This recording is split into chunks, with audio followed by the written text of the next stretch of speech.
આજે ભાંડુ ગામમાં ઉપસ્થિત આપ સૌ ગામજનો, આજુબાજુના ગામમાંથી પધારેલા વડીલો, યુવા દોસ્તો, આમ આદમી પાર્ટીના સૌ કાર્યકર્તાઓ, સમર્થકો, છેલ્લે નીચે બેઠેલા સૌ બહેનો, થોડાક બહેનો ખુરશી પર બેઠા છે એ, આ બાજુ ઉભેલા બધા યુવા દોસ્તો અને બધાય આગેવાનો, વડીલો, બધાયનો હું સૌથી પહેલા હૃદયપૂર્વક ખૂબ ખૂબ આભાર વ્યક્ત કરું છું કે તમે બધાય આટલી મોડી રાત સુધી અહીંયા બેઠા છો. અને સૌથી પહેલા આપણને બધાને નવા વર્ષની શુભકામનાઓ, નવા વર્ષના રામ રામ કરું છું. આ બેસતા વર્ષ પછી હું ઉત્તર ગુજરાતમાં પહેલી વાર આવ્યો, એમાંય ભાંડુ ગામમાં આવ્યો, એ મારું સૌભાગ્ય છે. ધારાસભ્ય બન્યા પછી સ્વાગત સન્માન તો બહુ બધી જગ્યાએ થયા, પણ આ પહેલી વાર મારે આ ગોળ ખુલ્લા થઈ ગઈ અને ગોળથી જોખવામાં આવ્યો મને. એટલે એ પાછું અહીંયા મહેસાણામાં ભાંડુ ગામમાં એ સૌભાગ્ય મને મળ્યું છે, એ બદલ આખી ટીમનો હું હૃદયપૂર્વક ખૂબ ખૂબ આભાર વ્યક્ત કરું છું. મિત્રો, વિસાવદર વિધાનસભાની ચૂંટણી પછી ગુજરાત આખામાં એક નવા પ્રકારનો માહોલ જોવા મળી રહ્યો છે. હજારો લોકો બોલતા થયા છે, હજારો લોકો અવાજ ઉઠાવતા થયા, ગામડે ગામડે લોકો પોતાની સમસ્યા માટે થઈ આગળ આવતા થયા, હિંમત કરતા થયા, સત્તામાં બેઠેલા લોકોને સવાલ કરતા થયા. અને એનું પરિણામ શું આવ્યું કે ગુજરાતમાં અનેક જગ્યાએ લોકો સ્વયંભૂ જાતે એવું બોલતા થયા કે કામ નહીં કરો તો વિસાવદર વાળી થઈ જશે. હવે એનો અર્થ એ કે છેલ્લા 30-35 વર્ષથી ગુજરાતમાં ભાજપની સરકાર તો છે, પણ આ સરકાર જનતાની વાત સાંભળવાના બદલે, જનતાના મુદ્દા સાંભળવાના બદલે, જનતાની પીડામાં ઘટાડો કેમ થાય, જનતાની સમસ્યામાં ઘટાડો કેમ થાય એવું કામ કરવાના બદલે માત્ર ને માત્ર એક જ મુદ્દાનો કાર્યક્રમ કે જે અવાજ ઉઠાવે એને દબાવી દેવાનો. 30 વર્ષથી સરકાર આવી રીતે ચાલે છે કે તમે બોલશો તો FIR થઈ જશે, તમે કોમેન્ટ કરશો તો પોલીસ પકડી જશે, તમે કંઈક સરકાર પાસે માંગણી રજૂ કરશો તો પોલીસ પકડી જશે, અને તમે ભાજપની સરકારનો અન્યાય ચૂપચાપ સહન કરી લેશો તો તમને કઈ વાંધો નહીં આવે. આવું 30 વર્ષ સુધી ચાલ્યું. લોકો લાચાર હતા, લોકો પણ મજબૂર હતા, લોકોને ખ્યાલ તો હતો જ કે આ ખોટું કરે છે ગાંધીનગરમાં બેઠેલા ભાજપના માણસો, પણ લોકો શું કરે? લોકો પાસે વિકલ્પ ક્યાં? લોકો પાસે રાજકીય રીતે કોઈ વિકલ્પ નહોતો, અને એટલે ચૂપચાપ ભાજપનો અન્યાય કે જુલમ સહન કરવો પડતો હતો. પણ જ્યારથી વિસાવદરની ચૂંટણીમાં આમ આદમી પાર્ટીને વિસાવદરના ખેડૂતોએ જંગી મતદાન કર્યું અને આખી ભાજપ પાર્ટીને હરાવી, ત્યારથી ગુજરાતના લોકોને ભરોસો બેઠો છે કે હવે ગુજરાતમાં વિકલ્પ આવી ગયો છે, એ વિકલ્પ આમ આદમી પાર્ટી છે. દોસ્તો, વિસાવદર વિધાનસભાની ચૂંટણીમાં સામાન્ય રીતે તો એવું હોય કે સરકારમાં જે પાર્ટી હોય એ પાર્ટી પેટા ચૂંટણી જીતે આખા દેશમાં, કેમ કે સરકાર જેની હોય એ માણસના જોર વધારે હોય, એ માણસનું તંત્ર વધારે કામે લાગે, એની પાસે પૈસા વધારે હોય, એટલે પેટા ચૂંટણી સરકારનો માણસ જીતે એવું વર્ષોથી જોતા. પણ વિસાવદરમાં મુખ્યમંત્રી પોતે પ્રચાર કરવા આવ્યા, પ્રદેશ પ્રમુખ એ વખતે CR પાટીલ હતા, એ આવ્યા પ્રચાર કરવા, 10 જેટલા મંત્રીઓ વિસાવદરમાં પ્રચાર કરતા હતા, 40 જેટલા ધારાસભ્યો ત્યાં પ્રચારમાં હતા, 10 જેટલા સાંસદ સભ્યો ત્યાં પ્રચારમાં હતા, આખા સૌરાષ્ટ્રના બુટલેગરો ત્યાં પ્રચારમાં આવ્યા હતા, આખા કાઠિયાવાડના APMC યાર્ડના હોદ્દેદારો ત્યાં પ્રચાર કરતા હતા, આખા કાઠિયાવાડના જિલ્લા પંચાયત, તાલુકા પંચાયત, નગરપાલિકા, મહાનગરપાલિકાના બધા જ ચૂંટાયેલા સભ્યો ત્યાં પ્રચાર કરતા હતા, કેન્દ્રના 2 મંત્રીઓ ત્યાં પ્રચાર કરતા હતા, આટલા બધા માણસો ગલીએ ગલીએ બજારે બજારે પ્રચાર કરતા હતા, તેમ છતાંય વિસાવદરના ખેડૂતોએ 17,500 મતની લીડથી આમ આદમી પાર્ટીને વિજય અપાયો. દોસ્તો, આખી સરકાર, કેન્દ્રના મંત્રી, રાજ્યના મંત્રી, મુખ્યમંત્રી બધાના મોઢા પડી ગયા અને ખેડૂતો આખા ગુજરાતના ખુશખુશાલ થઈ ગયા. એવું પરિણામ ત્યાંથી આવ્યું. અને ત્યાંથી પરિણામ આવ્યું એટલે જ તો આખા ગુજરાતની જનતાને વિશ્વાસ બેઠો કે હવે રસ્તો છે, હવે વિકલ્પ છે, હવે આપણે આગળ વધવું હોય ગુજરાતની પીડાયેલી, કચડાયેલી, છેવાડાની જનતાનો સાથ બનીને ઉભરી આવી છે. આટલા વર્ષોથી વિરોધ પક્ષમાં હતા જ બધા, પણ ક્યારેય કંઈ બોલતા નહોતા, અવાજ નતા ઉઠાવતા, ચૂપચાપ ભાગ બટાઈનો ધંધો ભાજપ આરે કરી લેતા હતા. આ પહેલી વખત એવું થયું કે ભાજપને એની જ ભાષામાં અને એના કરતા પણ વધુ મજબૂત જવાબ અમે લોકો આપી રહ્યા છે. આમ આદમી પાર્ટી એને જવાબ આપી રહી છે. જેટલો ભાજપ જુલમ કરે એના કરતા 4 ગણી તાકાતથી અમે એનો વિરોધ કરીએ છીએ. અને એટલે જ અમે બોલીએ છીએ, વિરોધ કરીએ છીએ, જનતા માટે ઊભા રહીએ છીએ, જનતાની લડાઈ લડીએ છીએ. એટલે જ તો વારે ઘડીએ પકડીને જેલમાં પૂરી દેશે. ચૈતરભાઈ વસાવા જેવા સક્ષમ માણસને, જેણે કોઈ ભ્રષ્ટાચાર નથી કર્યો, કોઈ તાનાશાહી નથી કરી, ક્યાંય કોઈ બળાત્કારમાં, લૂંટમાં, ચોરીમાં નામ નથી આવ્યું, પણ આદિવાસીઓ માટે લડે, ગુજરાતના યુવાન માટે લડે, ખેડૂતો માટે બોલે, તો ચૈતર વસાવા ઉપર FIR થઈ ગઈ. 2 વખત 307 લાગી, જેલમાં રહેવું પડ્યું ધારાસભ્યએ. આજે ભારતમાલા પ્રોજેક્ટનો રોડ છે એ ત્યાં ભરૂચમાં પણ નીકળ્યો છે. ત્યાં પણ જમીન સંપાદન અને વળતરના પ્રશ્નો છે. એ લડાઈ ચૈતર વસાવાએ લડી તો ધારાસભ્ય ઉપર ખોટા કેસ કરીને ભાજપે જેલમાં પૂર્યા. રાજુભાઈ કરપડા, પ્રવીણભાઈ રામ અમારા, એ માર્કેટિંગ યાર્ડમાં ચાલતા ભ્રષ્ટાચારની સામે લડાઈ લડે છે. શું પરિણામ આવ્યું કે એમની ઉપર FIR કરી, અત્યારે એ લોકો જેલમાં છે. હું પોતે અનેક વખત જેલમાં ગયેલો. દોસ્તો, અમારું એટલું કહેવાનું છે કે ભાજપની જેલમાં, ભાજપની પોલીસના દંડામાં કે ભાજપના સરકારી વકીલમાં એ દમ નથી કે અમારા ઈરાદાઓને રોકી શકે, અમારી લડાઈને રોકી શકે. તમે બહુ તો 2 મહિના, 5 મહિના જેલમાં રાખી શકશો, પણ અમને રોકી નહીં શકાય. અમે ધરતીમાંથી ઉગીને આપમેળે ઊભા થયેલા ગુજરાતના યુવાનો છીએ. તમે અમને ભાજપની સત્તા નહીં રોકી શકે. અમારી પહેલા જે લોકો વિરોધ પક્ષમાં હતા, એને સેટિંગ કર્યું. એક પણ માણસ એમનો ક્યારેય કોઈ દિવસ જેલમાં નથી ગયો. મારી ઉંમર 36 વર્ષની થઈ.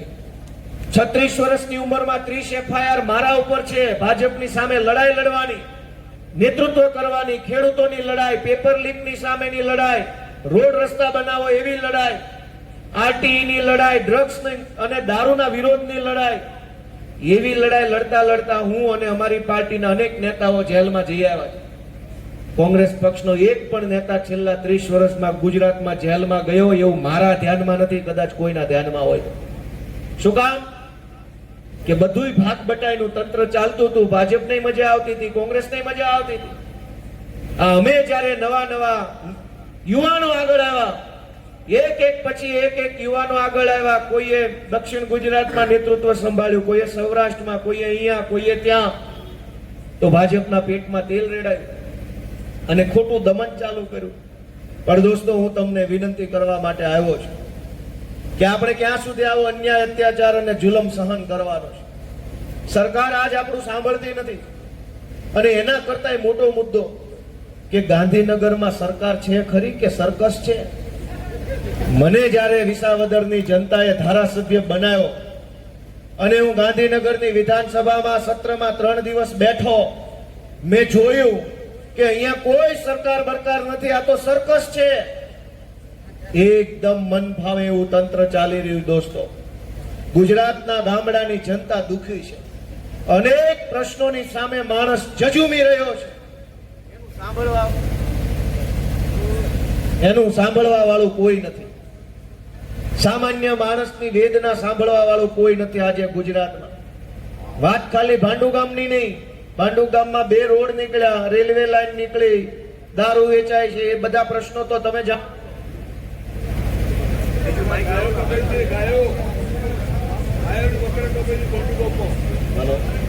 હેલો, એ બધા પ્રશ્નો તો તમે જાણો છો.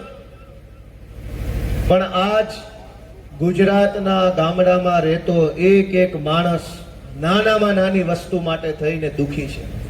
છોકરાને ભણાવવાની વાતથી લઈ પરિવારમાં કોઈ બીમાર પડે તો એને ક્યાં દવાખાને લઈ જાવો, કેમ સારવાર કરાવવી, મજૂરી કરતા માણસને સરકારી અનાજની દુકાનમાં જે કંઈ અનાજ મળવા પાત્ર છે ત્યાં પણ લાચારી કરવી પડે છે. એનાથી પણ આગળ વધીએ તો ક્યાંક મીટરનું કનેક્શન લેવું હોય ખેતરોમાં કે ગામમાં તો લાઇટ વિભાગ વાળાને હાથ જોડવા પડે છે. એક લાઇટનું કનેક્શન લેવા માટે પૈસા આપવા પડે, હાથ જોડવા પડે, ધક્કા ખાવા પડે. ભાઈ લાઇટ તો ક્યાં મોજ શોખની વસ્તુ છે કે કનેક્શન લઈને માણસ ખાઈ જવાનો છે. લાઇટ તો લાઇટ છે. કોઈ બલ્બ સળગાવશે, કોઈ પંખો કરશે, શાંતિથી જીવશે, પણ લાઇટ જેવી વસ્તુ માટે કરવા પડે. અને તોય સાહેબોને પૈસા ના કામ ના થાય એવી પરિસ્થિતિ ગુજરાતમાં છે. પણ સાંભળવા વાળો કોણ? આ દરેક પ્રશ્નને તમારે કહેવો હોય, રજૂઆત કરવી હોય તો કોને કહેવાનું? કોઈ સાંભળે એમ નથી આખા ગુજરાતમાં આપણા પ્રશ્નો. ગામમાં ભાજપના આગેવાનો ઘણા હોય, પણ પ્રશ્ન સાંભળવા માટે નહીં, ગામને દબાવવા માટે થઈને આગેવાનો હોય છે. ગામડે ગામડે એના બે પાંચ માણસો છે. એ લોકો ગામનો પ્રશ્ન નહીં સાંભળે, પણ ગામમાં કોઈ ભાજપની વિરુદ્ધમાં બોલે, ભાજપની વિરુદ્ધમાં પોસ્ટ લખે તો દબાવવા માટે થઈને ગામનો ભાજપ વાળો તરત સામે આવે, ફોન કરે, કેમ ભાઈ, શું છે, કેમ છે, તેમ છે.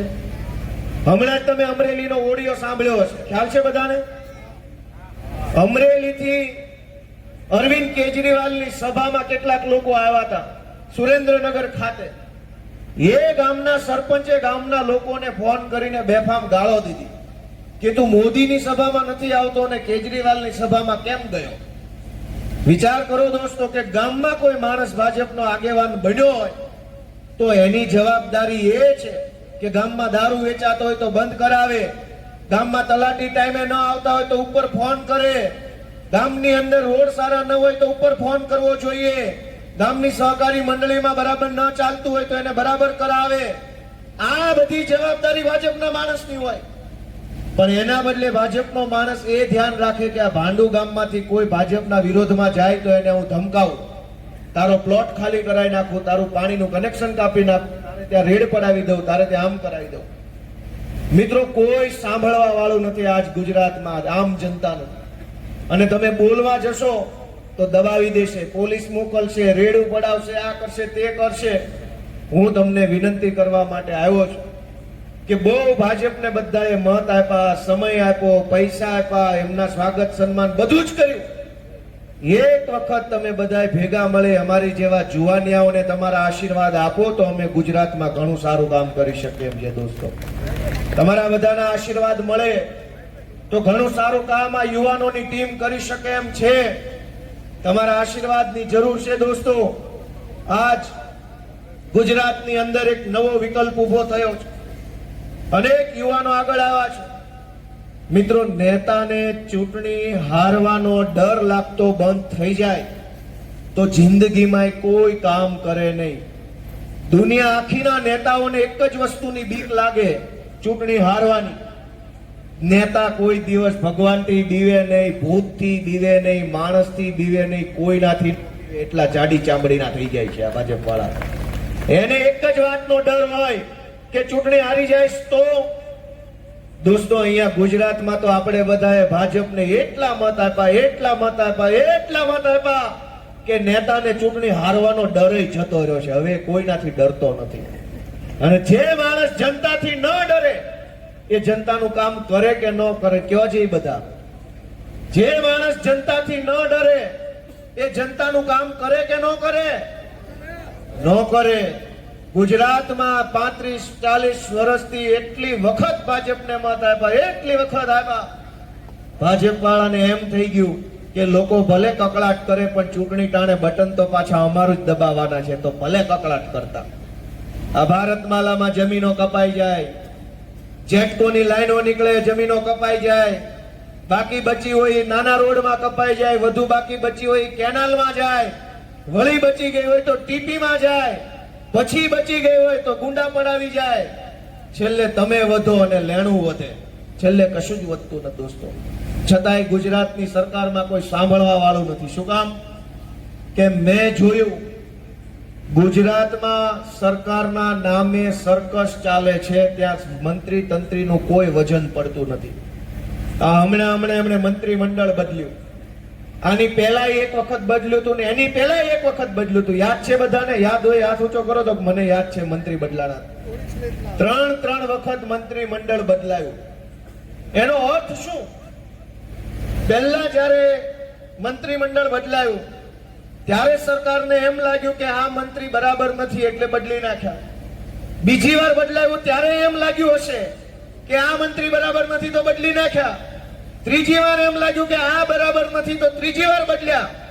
મને એમ લાગે છે કે મંત્રી બદલા બદલ કરે છે પણ એમનો મેળ નથી પડતો, તો આપણે બધા ભેગા મળીને એકવાર આખી સરકાર જ બદલીએ જો મેળ પડવાનો હોય તો.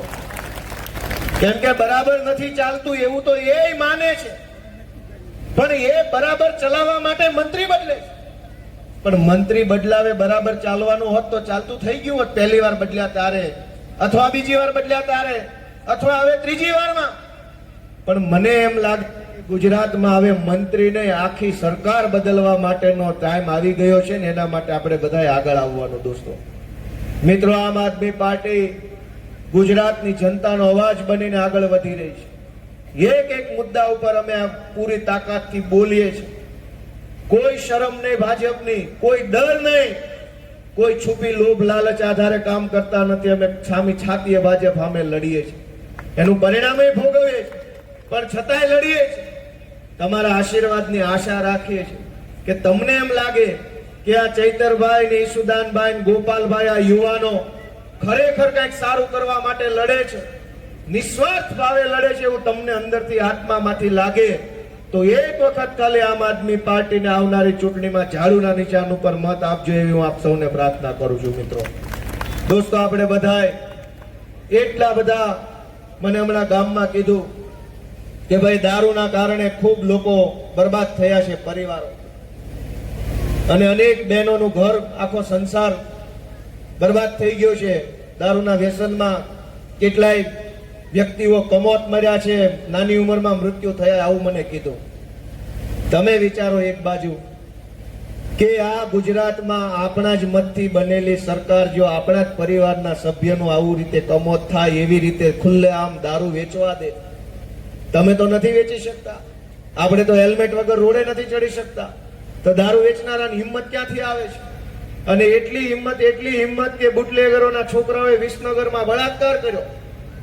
તમે વિચાર કરો કે બુટલેગરોની હિંમત જોવો.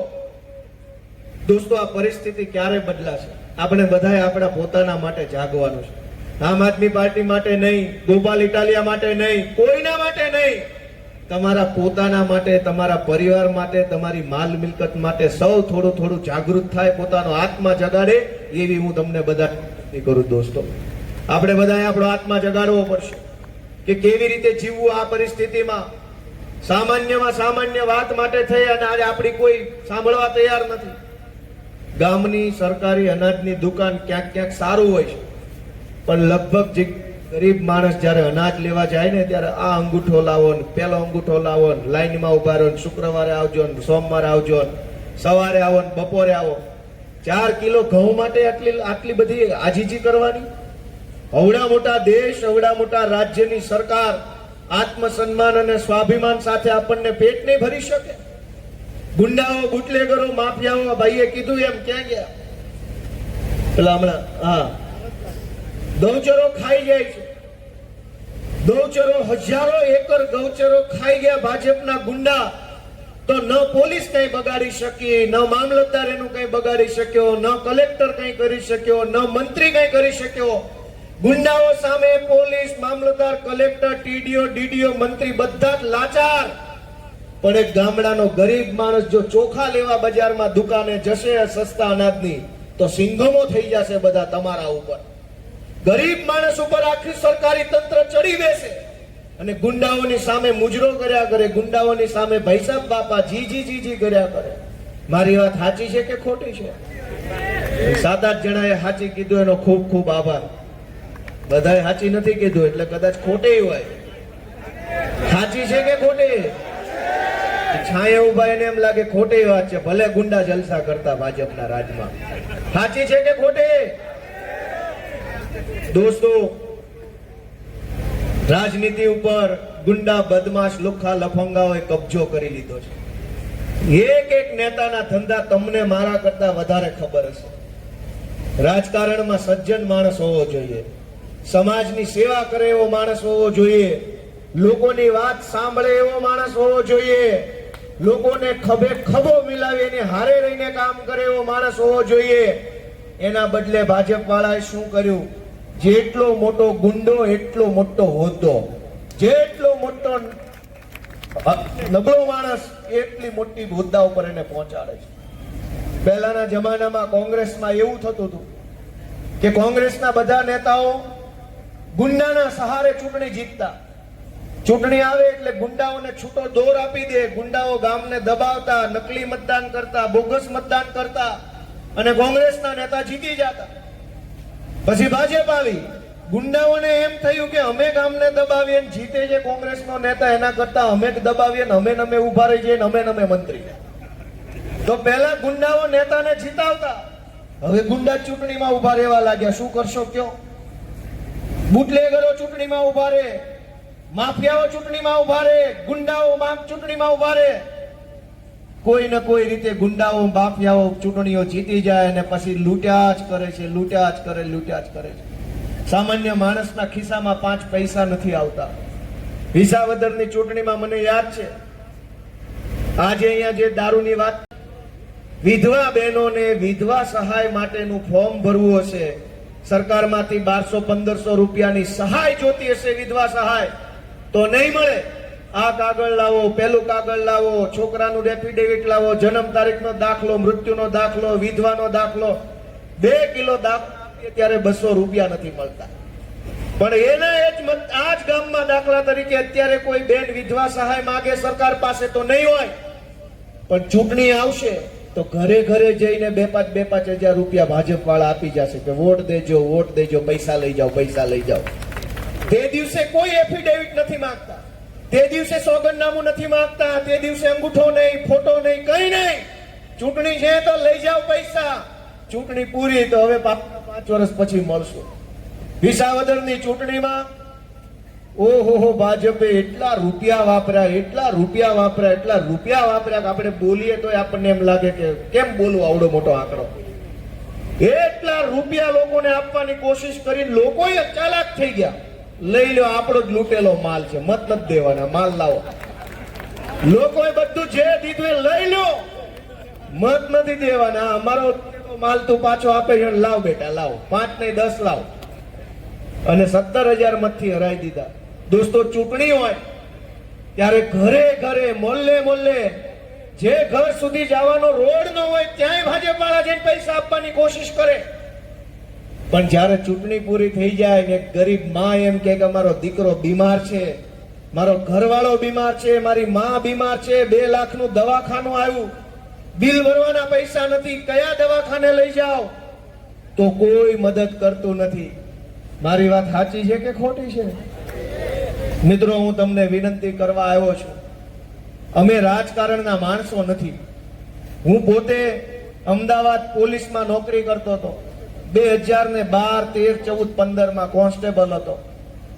બહુ મહેનત કરીને પોલીસની નોકરીમાં લાગ્યો. ગામડે રહેતો હતો, ખેતી કરતો હતો, ઢેફામાં ફર્યા કરતા હતા. પછી એમ થયું કે આ ધૂળ ઢેફામાં ફરતા ક્યારે આપણે આગળ આવશું, લાવો કંઈક સરકારી નોકરીની તૈયારી કરીએ. તૈયારી કરી, ભગવાનના આશીર્વાદ હશે, મારી માના આશીર્વાદ, તે હું કોન્સ્ટેબલ બન્યો. ત્યાં ગયો તો મને ખબર પડી કે ભાઈ અહીંયા તો બધું ઘણું હજુ આગળ જઈને ઘણું મોટું કામ કરવું પડે એવી જરૂર છે. અમે રાજકારણના માણસો નથી, રાજકારણ આવડતું નથી. અમારા ખાનદાનમાં કોઈ નેતા નથી, કોઈ દી જિંદગીમાં પાર્ટી નહોતી જોઈ. મેં પોતે ખબર નહોતી પડતી પાર્ટી કેવી આવે, હોદ્દા કેવા આવે, પ્રમુખ કેવા આવે, કઈ ખબર નહોતી પડતી. આપણે તો આપણી ખેતી કરીએ, ગામડે જઈને સુઈ જઈએ, કોન્સ્ટેબલ બન્યા તો નોકરી કરીએ, વિસલ મારીએ, દંડો મારીએ, ઘરે આવીને સુઈ જઈએ પાછા. પણ મને એમ લાગ્યું કે આટલા બધા લોકો દુખી છે, પીડાય છે, હેરાન થાય છે, ભાજપ વાળા કોઈને બોલવા દેતા નથી, બોલે એને દબાવી દે છે. મેં નક્કી કર્યું કે મારે નોકરી નથી કરવી, હવે હું લોકોનો અવાજ બનવા માટેનું કામ કરીશ, સંઘર્ષ કરીશ, જે તકલીફ ભોગવવી પડે તે ભલે, પણ હું અવાજ ઉઠાવીશ, બોલીશ, ડરીશ નહીં કોઈનાથી, એમ માની, એમ વિચારી મેં નિર્ણય કર્યો. સરકારી નોકરીમાંથી રાજીનામું આપી દીધું 2017માં અને હું જાહેર જીવનમાં આવ્યો. દોસ્તો મિત્રો, મારા ખાનદાનમાં કોઈ ગામ પંચાયતનો સભ્ય નથી બન્યો. હું મારી પેઢીનો પહેલો માણસ છું જે પાર્ટીમાં આવ્યો, એમાંય પાછો આમ આદમી પાર્ટીમાં, અને એમાંય આવીને પાછો ધારાસભ્ય બન્યો. મારા ખાનદાનનો પહેલો માણસ હું છું. પણ શું કામ અહીંયા આવ્યા? અમે જોયું તમારું ગામનું નામ ભાંડુ છે, મારા ગામનું નામ ટીંબી છે. જેવી સમસ્યા અહીંયા છે એવી જ સમસ્યા 400 કિલોમીટર દૂર ટીંબીમાં છે, અને એવી જ સમસ્યા દૂર ત્યાંથી 500 કિલોમીટર દૂર ભરૂચમાં છે, અને એવી જ સમસ્યા ત્યાંથી 300 કિલોમીટર દૂર ડાંગમાં છે, અને એવી જ સમસ્યા ત્યાંથી 700 કિલોમીટર દૂર બનાસકાંઠામાં છે, અને એવી જ સમસ્યા ત્યાંથી 300 કિલોમીટર દૂર ભુજમાં છે. આખા ગુજરાતના હજારો લોકો દુખી છે, પીડાય છે. એક સરખી સમસ્યા ગામડે ગામડે છે. મેં જોયું, મને એમ થયું કે લડાઈ લડવી પડશે, જે થવું એ થાય, પણ પાછું પગલું ભરવું નથી. મિત્રો, અમે જનતા માટે થઈ કંઈક કરવા આગળ આવ્યા છે. જો હોદ્દા જોતા હોત, જો રૂપિયા જોતા હોત, મોટી મોટી ગાડીઓમાં ફરવું હોત, સિક્યુરિટી લઈને ફરવું હોત, મોટી તોપ થઈ જવું હોત, તો કઈ પાર્ટીમાં જોડાવું જોઈએ? ભાજપમાં. ટેકાના ભાવે હોય એટલો માલ ખરીદી લેશે. દોસ્તો, અમે સંઘર્ષની પાર્ટીમાં જોડાયા છે. અમારી પ્રમાણિકતાનું બીજું કોઈ પ્રમાણપત્ર હોય નહીં. હું જાણું ને 1000 હાથવાળો જાણે કે ગોપાલના ઈરાદા કેવા છે. પબ્લિક એમ કે બોલે છે, સાચું હોઈ શકે, ખોટું હોઈ શકે, પણ ઈમાનદારીનું પ્રમાણિકતાનું પ્રમાણપત્ર એ છે કે ચૈતર વસાવાને, ઈશુદાન ગઢવીને, ગોપાલ ઇટાલિયાને પૈસા વાળું થવું હોય તો કઈ પાર્ટીમાં જોડાવાય? કયો બધા? પૈસા વાળું થવું હોય તો કઈ પાર્ટીમાં જોડાવાય? ભાજપમાં જોડાવાય. ભાજપમાં નથી એનો અર્થ એ નીકળે કે નહીં કે આને પૈસા વાળું નથી થવું, પણ લોકો પૈસા વાળા થઈ જાય ને એવી લડાઈ લડવા માટે અમે નીકળ્યા. અમારે પૈસા વાળું નથી થવું. અમારે પૈસા વાળું થવું હોય તો ભાજપ વાળા ના પાડે એમ જ નથી, પણ અમારો તો સંકલ્પ એ છે કે લોકોને લૂંટનારી, લોકોનું શોષણ કરનારી ભાજપ પાર્ટી હટે અને ગુજરાતની ગાદી ઉપર ગુજરાતના ખેડૂતોનું શાસન આવે, એવું અમારું સપનું લઈને અમે નીકળ્યા. દોસ્તો, અમે માર ખાધો, જેલમાં ગયા, હેરાન થયા, પણ તોય ડરતા નથી. શું કામ? લક્ષ્ય એક જ છે કે ગુજરાતના સામાન્ય માણસની વેદનાને અવાજ આપવો છે, લોકોની પીડા ઓછી થાય એવું કામ કરવું છે. અને એમાં તમારા બધાનો આશીર્વાદ મળશે તો અમારા જેવા યુવાનોની તાકાત વધશે. હું એની વાત બીજી વખત રિપીટ કરું કે અમે રાજકારણીયા નથી.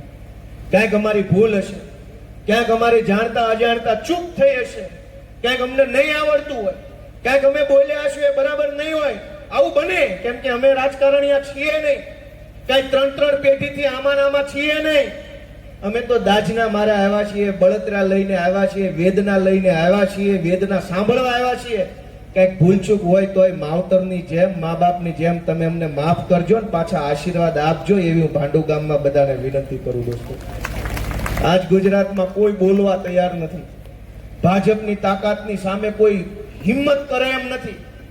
બધાને ડર લાગે છે જેલમાં જવાનો, માર ખાવાનો, નુકસાન થઈ જવાનો.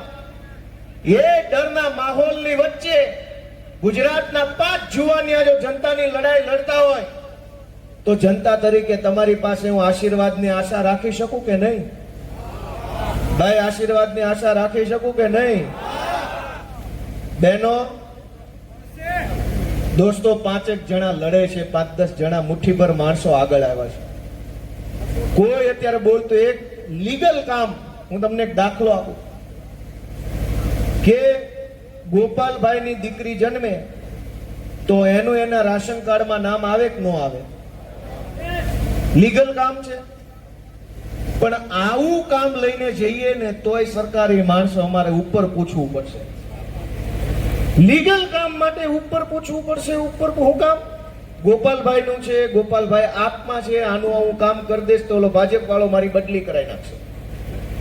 દોસ્તો, હાવ 100% લીગલ કામ કરાવવા માટે થઈને તે અધિકારીમાં હિંમત નથી વધી. એવા ભયના માહોલની વચ્ચે તમારો દીકરો ગોપાલ ઇટાલિયા, તમારો દીકરો ચૈતર વસાવા લડે છે, તમે એને આશીર્વાદ આપશો કે નહીં આપો? એવા ભયના માહોલમાં કેટલાક યુવાનો લડે છે. અમે નથી ડરતા, અમારું કવડું નુકસાન થઈ જાય તો થઈ જાય, પણ ગુજરાતનું નુકસાન થતું હશે ત્યાં ગોપાલભાઈ ઇટાલિયા અને આમ આદમી પાર્ટી વટથી બોલશે એવો અમારો નિર્ધાર છે. દોસ્તો, હું તમારા બધા પાસે ખૂબ મોટી આશા લઈને આવ્યો છું, ખાસ કરીને આમ આદમી પાર્ટીના બધા કાર્યકર્તા મિત્રો, કે તમે બહુ સારું કામ કરો છો. ઘણીવાર આપણે વોટ્સએપમાં દેશ સેવાના, રાષ્ટ્ર સેવાના મેસેજ આવતા હોય, જોતા હોય, વાંચતા હોય. 15મી ઓગસ્ટ, 26મી જાન્યુઆરીએ થોડુંક દેશ સેવાનું જનૂન વધી જાય આપણું, કે કાંઈક કરી નાખું. બધાને આ ફોજી જેવો મોકો ન મળે આર્મીમાં જઈને દેશ ઉપર ઉભા રહેવાના.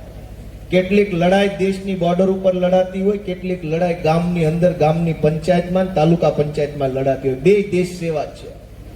આજ જે આમ આદમી પાર્ટીનો સૈનિક, આમ આદમી પાર્ટીના કાર્યકર્તાઓ આવડા મોટા ભાજપના રાક્ષસો સામે જે લડાઈ લડે છે ને, એ એક મોટા પ્રકારની દેશ સેવાથી કઈ ઓછું નથી. દોસ્તો, ગામમાં રોડ ખરાબ બનતો હોય, અનાજ સમયસર ન મળતું હોય, પોલીસ FIR ન લખે, ત્યાં જઈને આમ આદમી પાર્ટીનો કાર્યકર્તા ઉભો રહે અને લીગલ કામ કરાવે. મને એમ કહો કે દેશ સેવા ગણાય કે ન ગણાય? ગણાય કે ન ગણાય?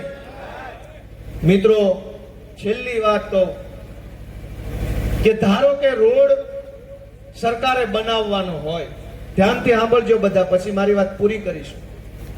કે રોડ સરકારે બનાવવાનો હોય, પણ આ ભાજપની લુચ્ચી સરકાર રોડ ના બનાવ્યો તો પબ્લિકે ફંડ ફાળો કરીને પોતાની રીતે બનાવ્યો. મેલ લપ પડતી, ભાઈ બનાવો ને આપણે ચાલવા લાગો. શાળા સરકારે બનાવવાની હોય, પણ સરકારે શાળા ના બનાવી, પબ્લિક કે મેલ લપ પડતી. બધી જ્ઞાતિઓએ પોતપોતાના જ્ઞાતિમાંથી પૈસા એકઠા કરીને પોતપોતાની જ્ઞાતિની શાળા, કોલેજ, યુનિવર્સિટી બનાવી. વાત સાચી કે ખોટી? દવાખાના સરકારે બનાવવાના હોય, પણ સરકારે ન બનાવ્યા. પબ્લિકે કીધું મેલ લપ પડતી, ભાઈ આપણું પોતાનું દવાખાનું બનાવો. તો અનેક જગ્યાએ ટ્રસ્ટના, NGOના, સમાજના દવાખાના બન્યા. વાત સાચી કે ખોટી? પબ્લિકે, સરકારે બસ પૂરી પાડવાની હોય, બસ આવે, લોકો એક ગામથી બીજા ગામ, કુટુંબમાં, પરિવારમાં, વ્યવહારમાં જઈ શકે. સરકારે બસની સુવિધા ઊભી ન કરી તો પબ્લિકે પ્રાઇવેટ બસોમાં ચાલુ કર્યું. મેલ લપ પડતી, પ્રાઇવેટ બસમાં ચડો. સરકારે જે સુવિધા પૂરી પાડવાની હોય, ચાહે રોડની, ચાહે બસની, ચાહે શાળાની, ચાહે દવાખાનાની, ચાહે કોલેજની, સરકારે એક પણ સુવિધા પૂરી ન પાડી તો પબ્લિકે બધી સુવિધા પોતાની રીતે ઊભી કરી. પણ તમે ઘરના પોલીસ સ્ટેશન ખોલી શકશો? ઘરની શાળા ખોલી શકો? ઘરનું દવાખાનું ખોલી શકો? ઘરની બસ બનાવી શકો? મને જવાબ આપો ભાઈ, ઘરના પોલીસ સ્ટેશન ખોલી શકશો? કે આ ઠાકોર સમાજનું પોલીસ સ્ટેશન, ઇન્સ્પેક્ટર ફલાણાભાઈ ઠાકોર, આ ઇટાલિયા પરિવારનું પોલીસ સ્ટેશન, એના ઇન્સ્પેક્ટર ગોપાલ ઇટાલિયા, ખોલી શકશો ભાઈ ઘરના પોલીસ સ્ટેશન? કોઈ હાય નથી પાડતું, નાય નથી પાડતું. ઊંઘવાનો ટાઈમ થઈ ગયો છે. મને બધા જેટલાને સંભળાતું હોય એટલા જવાબ આપો ભાઈ, ઘરના પોલીસ સ્ટેશન ખોલી શકશો? ઘરના પોલીસ સ્ટેશન ખોલી શકશો? ઘરની શાળા ખુલે, ઘરનું દવાખાનું, ઘરની બસ, ઘરની દુકાન, ઘરનું મકાન, ઘરનો રોડ, પણ પોલીસ સ્ટેશન, કલેક્ટર ઓફિસ, મામલતદાર ઓફિસ ઘરની ખોલી શકશો? કે ભાંડુ ગામના પટેલ સમાજની મામલતદાર ઓફિસ? દોસ્તો, બધી જ વ્યવસ્થા આપવામાં સરકાર નિષ્ફળ ગઈ તો આપણે આપણી રીતે ચલાવી લીધું. પણ હવે જ્યાં આપણે આપણી રીતે નથી કરી શકવાના, પોલીસ સ્ટેશન નથી ખોલી શકવાના, કલેક્ટર ઓફિસ નથી ખોલી શકવાના, તો કરવાનું શું? પોલીસ સ્ટેશનમાં FIR ન લખાય, કલેક્ટર ઓફિસમાં સુનાવણી ન થાય, તો ઘરનું કલેક્ટર નહીં ખુલે, ઘરનું પોલીસ નહીં ખુલે. તો હવે આપણે એક કામ કરી શકીએ, પોલીસ સ્ટેશન ન ખોલી શકીએ, કલેક્ટર ઓફિસ ન ખોલી શકીએ, પણ સરકાર તો બદલી શકીએ કે ન બદલી શકીએ? સરકાર તો બદલી શકે કે નહીં? દોસ્તો, પોલીસ સ્ટેશનમાં FIR ન લખાય, બસ ન હોય તો પ્રાઇવેટ બસ, પણ બળાત્કાર થાય એની FIR લખવાની પોલીસ ના પાડે તો ક્યાં જવાનું? ચોરી થાય એની FIR ન લખાય, બુટલેગરોની ફરિયાદ કરો તો પોલીસ આવે, પેલા બુટલેગરનો ફોન આવે, કા ભાઈ તને શું તકલીફ છે, હું દારૂ વેચું એમાં? દોસ્તો, આ હાલત ગુજરાતની થઈ ગઈ છે. ગોપાલ ઇટાલિયા ઉપર દયા ન કરતા, આમ આદમી પાર્ટી ઉપર રહેમ ન કરતા, પણ તમારા પોતાની ચિંતા કરજો, તમારા પરિવારની ચિંતા કરજો, તમારી માલ મૂડી મિલકતની ચિંતા કરો, તમારા બાળ બચ્ચાની ચિંતા કરો. અને તમને ચિંતા થાય તો આમ આદમી પાર્ટીને તમારો એક આશીર્વાદ ભર્યો મત આપજો, એવી વિનંતી હું આપ સૌને કરતો જાઉં છું. દોસ્તો, આ પરિસ્થિતિ બદલવા માટે અમે આગેવાની લીધી છે. તમારા આશીર્વાદની, પ્રેમની, લાગણીઓની જરૂર છે. તમે અમને આશીર્વાદ આપશો, તમે અમારું ઘડતર કરશો, તમે અમને બનાવશો, તમે અમને શીખવાડશો, તમે અમને આગળ લઈ જાઓ, તો અમે આ ગુજરાતની અંદર આમ જનતાનું ઘણું બધું સારું કામ કરી શકીએ એમ છે. મિત્રો, આપ સૌએ આટલી મોડી રાત સુધી બેસીને મારી વાત શાંતિથી સાંભળી એ બદલ હું આપ સૌનો હૃદયપૂર્વક ખૂબ ખૂબ આભાર વ્યક્ત કરું છું. આટલું સરસ આયોજન કર્યું એ બદલ અમારા સૌ આગેવાનો, મંચ ઉપર બેઠેલા સૌ વડીલો, બધાનો હૃદયપૂર્વક ખૂબ ખૂબ આભાર વ્યક્ત કરું છું. અને નવા વર્ષમાં આપણે સૌ ભેગા મળી અને ખૂબ સારું કામ કરી શકીએ એવી ભગવાનને હું પ્રાર્થના કરું છું. સૌને મારા જય શ્રી કૃષ્ણ.